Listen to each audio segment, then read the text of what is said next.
안녕하십니까. 신의균의 국방TV 시큐리티 뉴스입니다. 자, 오늘도 이스라엘 전황 알려드리도록 하겠습니다.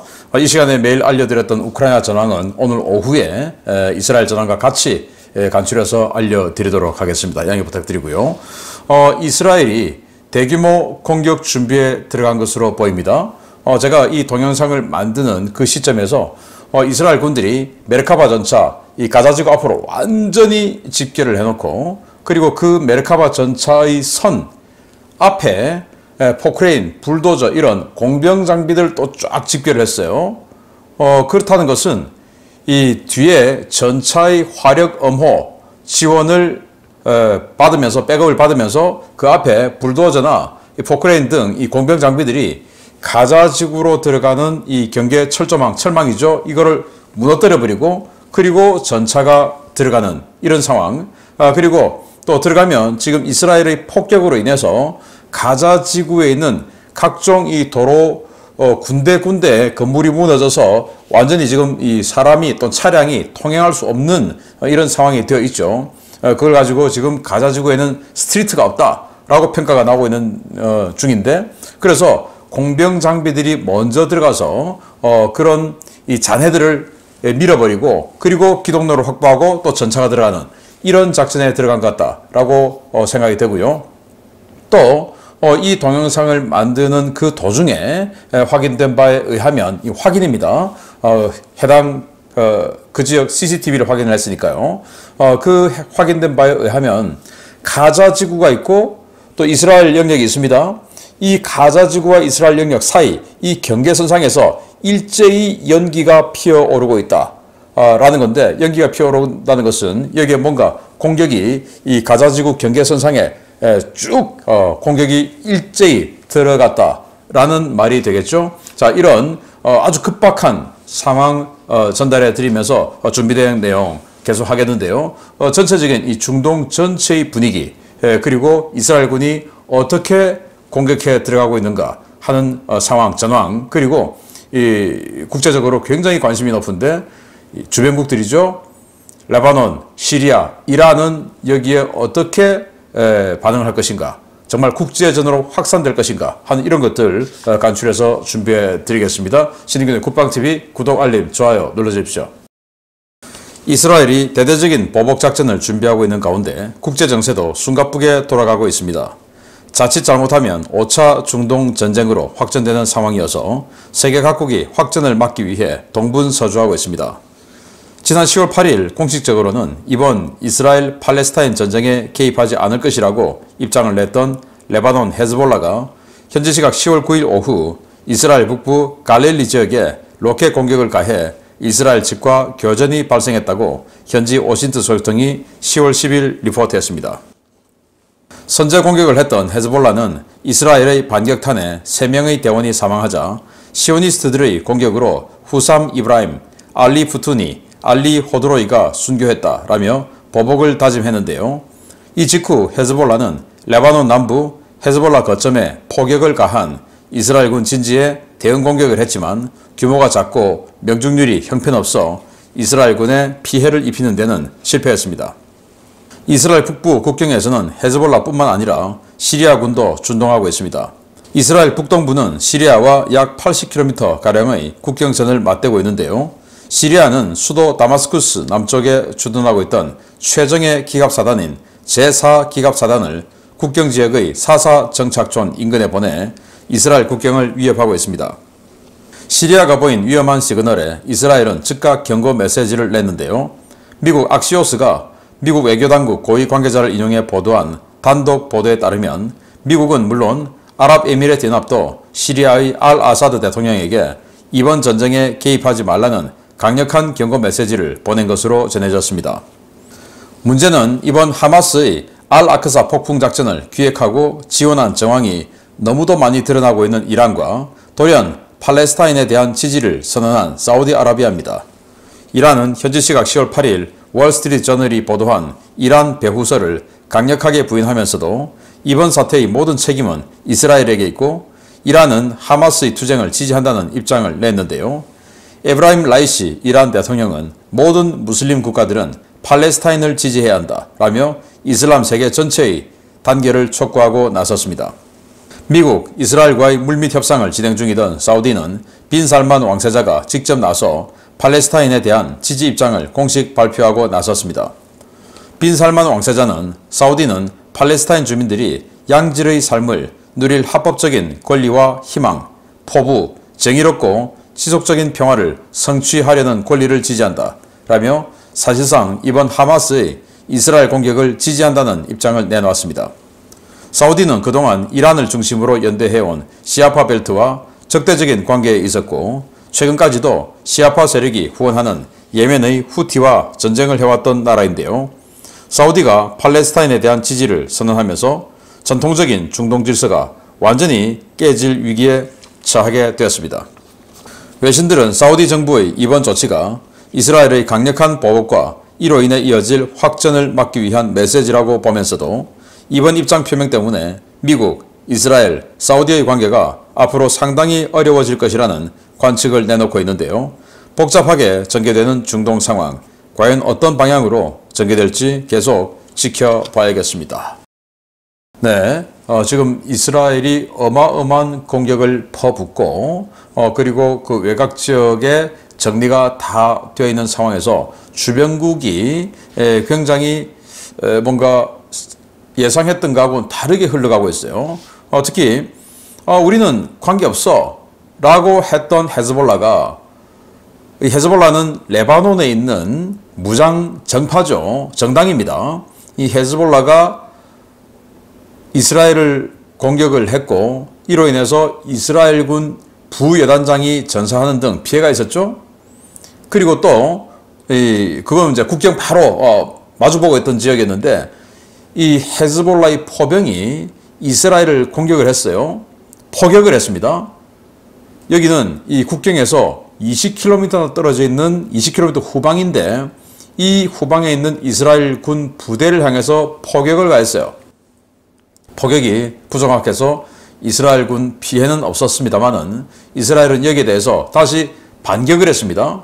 반격을 미국제 M109A5 자주포를 가지고 반격을 했는데 그 반격탄으로 인해서 이렇게 헤즈볼라의 대원 3명이 죽었어요.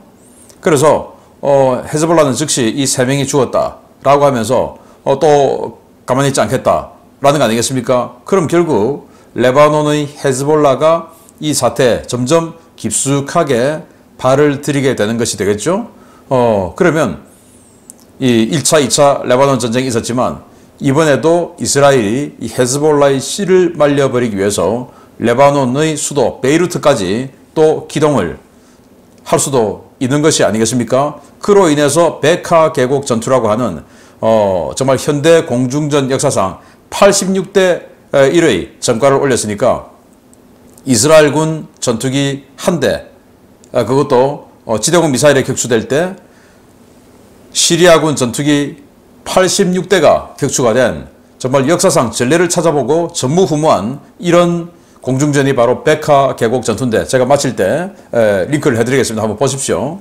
시딩균의 군사TV에 올려놨던 그 항공전인데 그런 전투가 바로 레바논 수도 베이루트에 들어가서 정권 안정화 작전하기 위해서 하다가 뭐 그런 이 시리아와의 전투가 벌어졌던 내용인데 이런 것들이 또 벌어지게 될 것이다 라는 생각이 들고, 자, 그래서 이 이란을 중심으로 구축된 초승달 네트워크인데 이란이죠.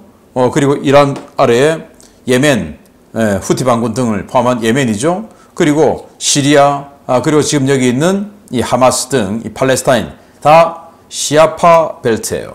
그리고 이라크 같은 경우도 후세인은 순위파였지만 국민 상당수가 시아파이죠. 자, 이런 초승달 네트워크가 있는데 여기에 대항하는 순위파 세력이 있었죠. 바로 사우디아라비아를 중심으로 한 이 페르시아만 남부 지역의 무슬림들 아니겠습니까? 그런데 이 사우디아라비아가 느닷없이 이 하마스 팔레스타인의 이번 공격을 지지해버렸어요. 빈 살만 왕세자가 직접 이야기를 했는데 팔레스타인 주민들의 양질의 삶을 누릴 합법적인 권리와 희망, 포부, 정의롭고 지속적인 평화를 성취하려는 권리. 자, 이게 뭐냐? 바로 팔레스타인인들이 그들이 2000년 동안 살아왔던 이 현재 이스라엘 이 땅을 되찾는 것을 지지한다. 그리고 그게 앞으로도 지속되기를 희망하는 것을 지지한다. 그 말은 이스라엘을 유대인들을 몰아내는 것을 지지한다. 그 말 아니겠습니까? 갑자기 미국과 궤를 같이 해왔던 미국의 지원으로 그들의 왕정을 안정화해왔었고 그들의 독재를 안정화하는 안보를 지원받았던 사우디아라비아가 최근에 바이든 정부 들어와서 완전히 이 바이든 정부가 중동에서 팔을 빼고 난장판으로 만들어버렸죠. 트럼프 정부 때 트럼프 대통령의 사회인 쿠슈너가 유대인이었죠. 그를 특사로 해서 이 중동 지역을 완전히 이스라엘, 사우디, UAE 이런 식으로 거의 뭐 동맹에 가까운 체제로 묶어 들어가고 있다가 정권이 바뀌었고 그 바이든은 그걸 완전히 해체해버렸죠. 그 후과 바이든이 이 지역을 난장판으로 만든 그 후과가 지금 오는 것은 아닌가. 그러면 사우디가 미국과 척을 진다? 또는 이 사우디가 이런 식으로 나오고 중동 정세가 국제전으로 비화한다 이렇게 되면 기름값이 올라가죠. 그런데 미국은 어떻습니까? 인플레를 잡기 위해서 금리를 엄청나게 올리는 이 빅스텝, 자이언트 스텝을 밟아서 금리가 엄청 높죠. 그래서 그동안 금리를 올리면서 노력해왔던 인플레 잡는 거 이게 이제 조금 성과가 가시적인가 했더니 이 중동 지역에 이런 식으로 그들이 중동의 안보를 내팽겨 치면서 중동이 이렇게 완전히 난장판이 되는 덕분에 기름값이 올라가면 인플레 잡기 위해서 금리 올리고 했던 그 노력들 다 도라미 타불되는 거죠. 그럼 어떻게 됩니까? 내년 선거 위험해지는 거죠. 그리고 더 무서운 것은 사우디가 이렇게 본격적으로 미국을 중심으로 한 국제 질서에서 어깃장을 넘어서서 완전히 반대 입장에 서면 미국의 기축통화가 이 석유를 달러로 결제를 하는 이 페트로달러 체제 여기에 기인해서 미국의 기축통화를 유지할 수 있었던 거고 그렇기 때문에 미국이 이 2007, 8년 그 서프라임 모기지 사태 때 어마어마한 국가부도 위기를 맞았음에도 불구하고 기축통화가 있으니까 양적 완화해서 돈을 뭐 어마어마하게 찍어냈죠. 그러고도 멀쩡할 수 있었던 것은 기축통화국이었기 때문인데 그 기축통화의 근간인 페트로달러 체제가 흔들린다. 이러면 미국의 패권주의가 굉장히 위험해지는 거죠. 그래서 바이든이 중동 정세를 완전히 어지럽힌다. 여러분들 아마 제 채널을 계속 보신 분들은 기억하실 텐데 바이든 집권하고 앞으로 중동 난장판 될 거다라고 제가 말씀을 드렸는데 그게 이런 식으로 제 예상보다 더 큰 난장판이 되는 것 같아서 좀 안타깝습니다. 그리고 네타냐후 총리 여기는 이 반대 세력들이 법원을 이용해서 총리 권한을 박탈을 하고 그래서 이제 베네 총리가 또 당분간 집권을 했지 않습니까? 그런 것들을 없도록 만들겠다라는 명분으로 사법을 무력화시키는 작업을 하다가 지금 국가가 완전히 분열되는 그런 위기에 처했다가 지금 뭐 기사회생한 셈이 되는 거죠. 이런 이 중동 정세 국제전으로는 치닫지 않아야 될 텐데 아무튼 이런 상황이 있고 자 그러면서 이제 이스라엘군이 어떻게 지금 움직이고 있는지 보여드리겠습니다. 이스라엘군이 개전 사흘 만에 가자지구 밖에 진출한 하마스 세력을 모두 소탕하는 데 성공했습니다. 이스라엘 정규군은 미처 도주하지 못하고 낙오된 하마스 패잔병들에 대한 소탕작전을 경찰에게 이관하고 가자지구에 대한 대규모 공세 준비를 마쳤습니다. 이스라엘군이 가자지구 전역을 완전히 포위했으며 낙오된 적병들에 대한 소탕을 마치고 본격적인 진입작전 명령을 대기 중이라고 현지 워싱턴 소식통들이 10월 10일 리포트했습니다. 이스라엘군은 가장 낙오병이 많았던 가자지구 동부 마겐 정착촌 일대의 소탕 작업을 경찰에게 이관하고 가자지구 경계선 주변을 완전히 포위했는데요. 하마스는 소규모 병력을 베리, 크피르 아즈아, 베이트 하눈, 베이트 라히야 경계선에 투입해 산발적인 저항을 벌이고 있지만 일방적으로 제압되었습니다. 하마스 병력의 사망자 숫자는 추산하기 어려울 정도로 급증하고 있는데요. 이스라엘군은 현지 시각 10월 10일 기준으로 확인된 전사자 숫자가 124명이며 대부분은 개전 첫날 실종됐던 병력으로 확인됐다고 밝혔습니다. 현재 이스라엘은 감시 정찰 자산을 총동원해 가자지구 주변에 대한 대대적인 정찰과 감청 작전을 진행 중인데요. 이는 지상군의 본격적인 진입에 앞서 하마스 무장병력들의 정확한 위치를 파악하고 공습을 통해 최대한 소멸시키려는 의도로 풀이되고 있습니다. 팔레스타인 현지 주민들은 SNS를 통해 9일과 10일 내내 시가지에 지속적인 공습이 가해지고 있고 끝없이 계속되는 공습과 건물 붕괴 먼지 때문에 시내 전체가 마치 짙은 안개 속에 들어간 것처럼 되었다며 불안에 떨고 있는데요. 그럼에도 불구하고 이스라엘의 공습은 멈추지 않고 있습니다. 이스라엘 정부는 모든 주민에게 3일치의 물과 식량, 배터리, 라디오 등을 준비하고 유사시 가까운 대피소로 즉각 대피할 수 있도록 준비하라고 공지했는데요. 현지 소식통들은 이것이 확전에 대비한 사전 조치일 가능성이 높다고 보고 있습니다. 이스라엘 국방부는 헤즈볼라나 시리아 무장 세력이 이번 전쟁에 개입할 경우 우리는 헤즈볼라 거점은 물론 시리아 다마스쿠스도 파괴하고 알-아사드를 표적으로 삼을 것이라고 경고했는데요. 이는 지상군 주력 부대의 대규모 가자지구 전투 상황에서 북부 국경지역을 노릴 수 있는 또 다른 이슬람 무장 세력에 대한 경고 메시지로 풀이됩니다. 이스라엘 국방부 대변인 다니엘 하가리 해군 소장은 10일 가자지구 주민들에 대한 경고 메시지도 발표했습니다. 하가리 소장은 가자지구에 거주하는 일반 주민들은 이집트 국경 쪽으로 도망칠 수 있을 때 도망쳐라 라며 그곳 국경 검문소를 통과하면 이집트로 살아서 나갈 수 있을지도 모른다 라고 경고했습니다. 이는 가자지구 공격에 들어가는 이스라엘군이 큰 인명피해를 불러올 수 있는 전통적인 시가전 대신 초토화 전술을 사용할 것임을 시사하는 것인데요. 네타냐후 총리의 말대로 하마스라는 조직과 가자지구라는 자치령은 이제 지구상에서 사라질지도 모르겠습니다. 네, 제가 모두에 말씀드린 것처럼 메르카바 전차가 완전히 그냥 가자지구 경계선 전체를 에워싸고 도열하고 그 앞에 공병 장비들이 또 일선에 서서 들어가는 거죠. 하겠다고 했습니다. 자, 그런데 이 전황 지도가 나와 있습니다만은 이 길이가 40km예요. 그리고 이 폭은 6km예요. 사실 뭐 얼마 안 되죠. 그래서 이 이스라엘이 예비군 30만 명을 동원했고 그 30만 명이 주력이 되어서 예비군이 주력이죠. 이스라엘은 지금 이제 신공에 들어가는 상황인데 메르카바 전차 뭐 계속 트레일러에 실려서 가자지구 앞으로 오고 있습니다. 이런 모습들이 속속 지금 공개가 되고 있는 중이고요. 자, 이 사람이 이 해군 소장이에요. 이스라엘군 대변인인데 뭐라고 했냐? 뭐 쉽게 이야기하면 조만간 다 쓸어버릴 거니까 민간인들은 다 사라져라. 살고 싶으면 다 사라져라. 이런 이야기를 했어요.